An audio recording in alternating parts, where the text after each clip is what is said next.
भले ही ना आवे, लेकिन मन उसका एक बार उठ तो जाता है कि बज रहा है वहां पर, उठ करके चलना चाहिए वहां पर। एक बार तो मन में भाव आ ही जाता है। अब इनमें क्या होता है कि कई लोग तो आलसी में समय निकाल देते हैं। क्या होता है कि जो कथा में आते हैं नहीं, ये कथा में जो आ रहे हैं, ये विषय एक अलग है कि बेचारे कथा में इनको जल्दी से उठना पड़ता है, सवेरे से झाड़ू भी, बर्तन भी, भाई लोगों को भी खेती का काम देखना है, इधर भंडारे की भी तैयारी है, सब काम करना है। नहीं, कई लोगों ने तो इसको समय ऐसा ही गुजार दिया। कई लोग कहते हैं अभी तो कथा जमागा जब जाऊंगा। इनमें कई लोग ऐसे कहते होंगे अभी कहीं करो कथा में जाइए ना, फिर क्या करें, अरे अभी तो कथा जमागा, कथा जमागा। तो हम उनसे पूछते हैं भैया कथा कैसी जमेगी, अपन भागवत जी कराड़ी राज की बेसन चक्ति बनेगी। बेसन चक्ति जमे वहां तक समझ में आती है, कथा क्या जमेगी, कहाँ जमाएंगे उसको। कथा हो रही है, जमने और जमाने जैसा कुछ नहीं है। अगर अपने व्यर्थ समय गंवा दिया है और 7 दिन का अगर अवसर हाथ से छूट गया तो हमारे से बड़ा दुर्भाग्य कोई नहीं है। जहां भी ऐसी अवसर आवे, ऐसा भगवान का संयोग हो, उठ करके चल देना और भगवान की कथा का आनंद जरूर लेना। तो महाराज ये भगवान की ये कथा, ये सबसे पहले रुक्मणी मैया का हरण हुआ तो राजा ने पूछा कि प्रभु एक बात समझ में नहीं आई कि ये तो द्वारिका के राजा हैं, ये तो भगवान स्वयं साक्षात परब्रह्म नारायण हैं, इनको हरण करने की क्या आवश्यकता पड़ी, और ये जो रुक्मणी मैया है ये कौन है, क्या विषय है। तो भगवान की कथा के विषय में बताया कि राजन ये जो कथा हम सुन रहे हैं और जिसको हम बहुत हंसी में ले लेते हैं, अरे वो तो भगवान ने भाग के शादी करी, उस भगवान के नाम का बहुत मजाक उड़ाया, लेकिन उसने भाग के ना तो शादी की है और ना भगा करके शादी की है। क्यों? क्योंकि पाती में लिखा था मान लेगा मेरी जान लेगा, वो हरि कोरा लिखा पढ़ लेगा, वो नहीं जाना तो जाननहार, तेरे दर जान गंवा दूं। वो तो जान बचाई है उसने, वो कोई को न तो भगा के ले गया है, कुछ नहीं किया उसने, वो तो उसकी जगह पर सही है, क्या करे। तो कहा कि ये जो रुक्मणी मैया का हरण हुआ है इसे भक्ति स्वरूपा बताया। कैसी भक्ति स्वरूप? कि मानव के जीवन में सबसे पहले क्या होना चाहिए, भक्ति। भक्ति से हमारी शुरुआत होनी चाहिए। एकदम शांति से बैठे, कोई भी बातचीत मत करो, फिर कथा में थोड़ा सा मन भटकता है। तो बताएं कि ये जो रुक्मणी मैया है ये भक्ति है, और हमारे जीवन की जो शुरुआत होनी चाहिए वो भक्ति से होनी चाहिए। तो हमारे यहाँ के जो ऋषि मुनि लोग थे, इन्होंने जब विवाह होता था तो ये कहते थे कि एक काम करो, अभी ये सब परिवार का झंझट अभी मत पकड़ना, एक काम करो ये घर बार अभी परिवार गांव छोड़ दो और जाकर के पहले तपस्या करके आओ। तो पहले तपस्या करने के लिए जाते थे, दो ही पति पत्नी, पति पत्नी दो ही भगवान का ऐसा भजन करें। एक ने ऐसी भक्ति करी थी कि बुढ़ापा आ गया था उनका, पर वो एक दूसरे को पहचाने नहीं कि महाराज आप कौन हो, और ये पूछे कि देवी तुम कौन हो। एक दूसरे से पूछ रहे, कौन? पति पत्नी पूछे कि आप कौन, और ये कहे कि आप कौन। ऐसी भक्ति थी।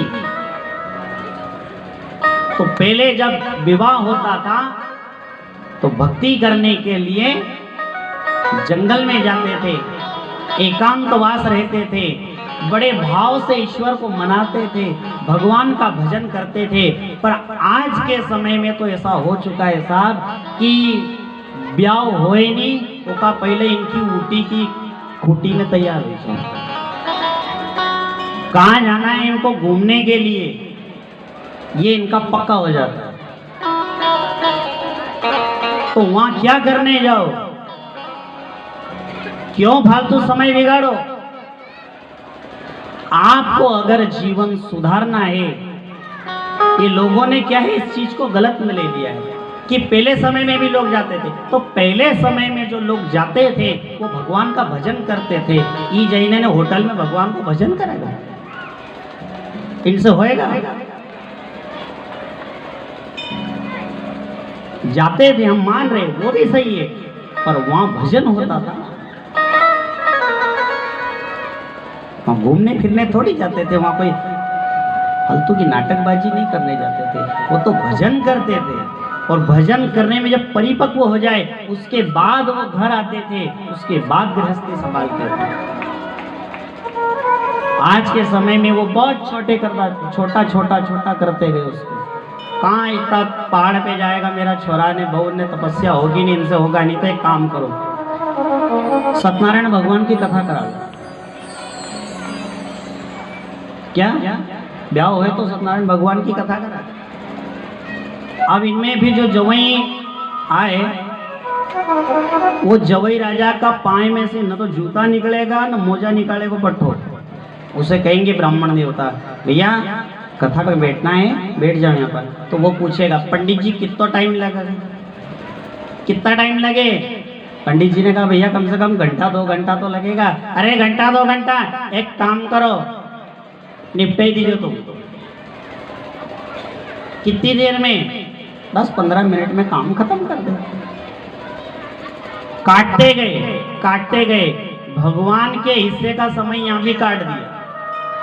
और जगह पे नहीं कर पाए ना, कोई बात नहीं, पर इनसे सत्यनारायण भगवान की कथा भी नहीं सुनाई ढंग से कि वही तो सुन लेता रे, पर वहां भी इनके शांति नहीं है। तो यहाँ जब इंसान ने समय की कटौती की है, काटा है समय को, इधर कम किया है, तो भगवान ने कहा कि एक काम कर, तूने इधर कम किया है मैं भी कम करूंगा। आदमी की उम्र 125 साल की थी, काटी काटी ने, उन्हें भी काटी काटी ने 40-50 पे मिलान में दी थी बराबर। उन्हें पूछा कि और भगवान के समय से काटेगा तो और काट। इसलिए भगवान के कार्य में सदा समय देते रहना। और जीवन की जो शुरुआत है वो कहाँ से होनी चाहिए? भक्ति से। ये रुक्मणी मैया का जो हरण हुआ है, ये कोई एक व्यंग या दिखावा जैसा कुछ नहीं है।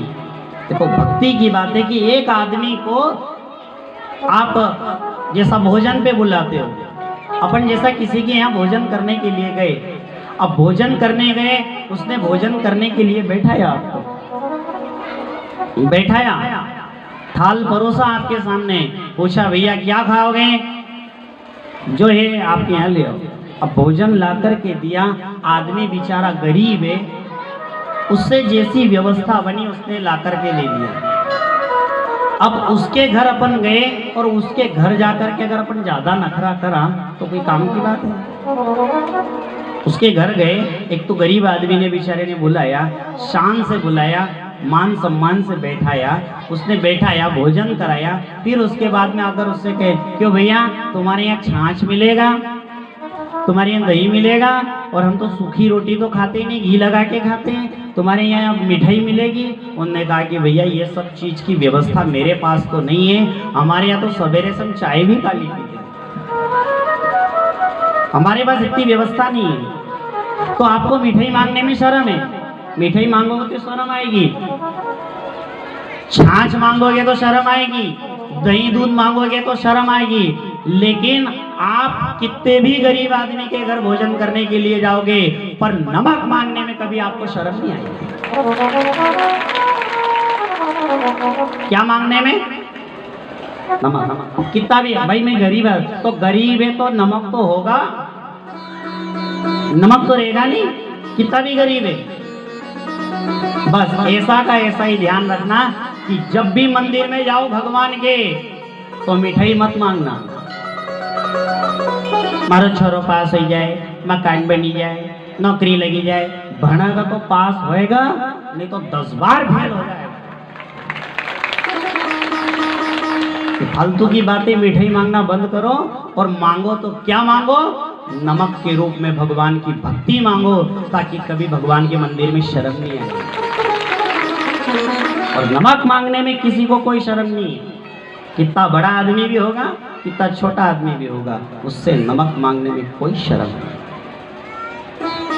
कि मैं गरीब, तो गरीब है तो नमक इतनी व्यवस्था तो हर आदमी के पास होती है। और हे भगवान, मैं तेरे द्वार आया हूँ, तेरे दरवाजे पे आया हूँ, तो खाली इतनी कृपा करना कि नमक दे दे।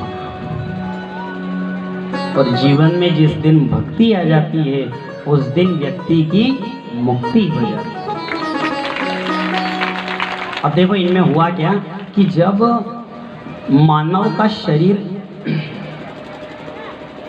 छूटता है, ये मानव देह जब अपन त्यागते हैं, तो उस समय में कुछ ऐसा व्यवस्था बनाई गई थी, कुछ ऐसा निचोड़ निकाला गया था कि आदमी की मुक्ति के लिए भक्ति करना चाहिए।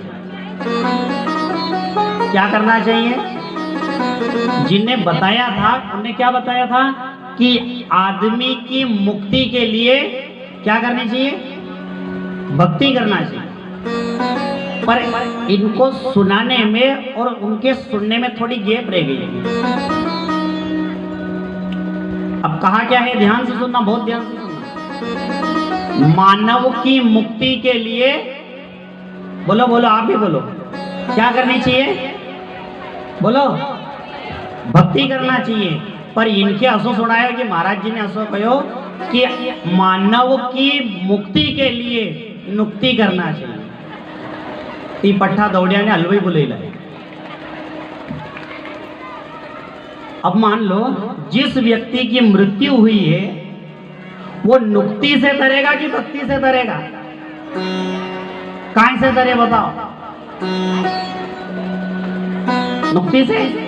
अपन यहाँ लड्डू खाएंगे ना, वो वहां पहुंच जाएगा।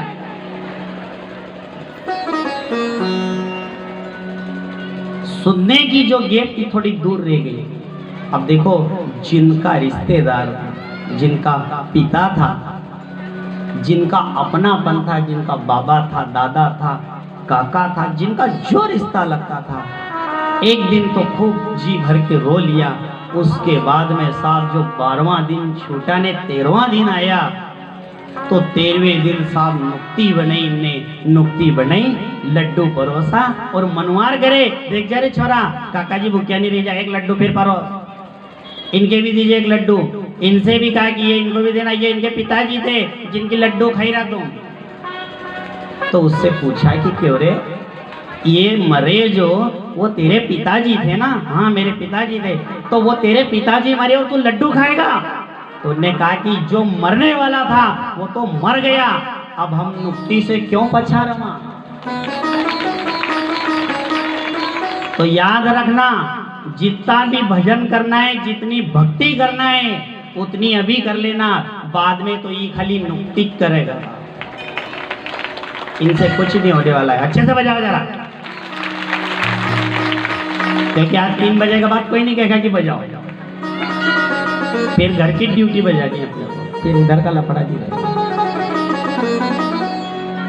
तो जितना भी बन जाए भजन, और क्या करना है?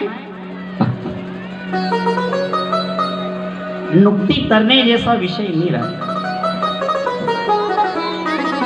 हे प्रभु, ये भक्ति मेरे जीवन में उतरे, और जो मैंने आपकी कथा को 7 दिन तक अपने माथे धारण किया है, इसका एक अलग सा भाव बने, और मेरा ऐसा मन बन जावे कि हे प्रभु, शरीर भले ही कहीं भी हो, पर मेरा मन आपके चरणों में सदा रहना चाहिए।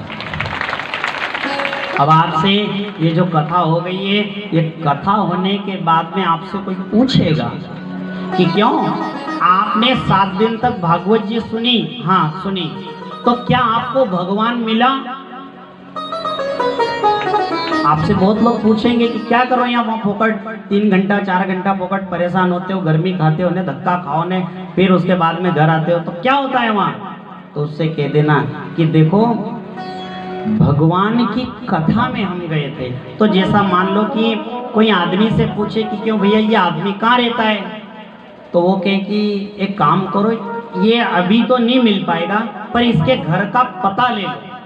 तो उस आदमी का घर का पता लिया, समय के अनुसार उसके घर पहुंचा कि आदमी दिन भर कहीं भी बाहर रहेगा, शाम को तो घर आएगा। आदमी आपको मिला नहीं है लेकिन उसका पता मिल गया, आप उसके घर तक पहुंच गए, तो उससे कह देना कि बेटा देख, जो मैंने 7 दिन तक माथा खपाया है ने, सौना के टाइम पर जो भागवत जी सुनी उसका एक ही निचोड़ है, क्या है? आदमी मिले ना मिले, आदमी का पता मिल जाना चाहिए, भगवान मिले ना मिले, भगवान की कथा मिल जानी चाहिए। बोलो भक्त और भगवान की।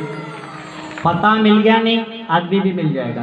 कथा मिल गई नहीं तो अब वो 4 भुजा का नाथ अपने से ज्यादा दूर नहीं है। क्यों? क्योंकि अब गोविंद नहीं है दूर, भजन करो गोविंद नहीं है दूर, गोविंद नहीं है दूर,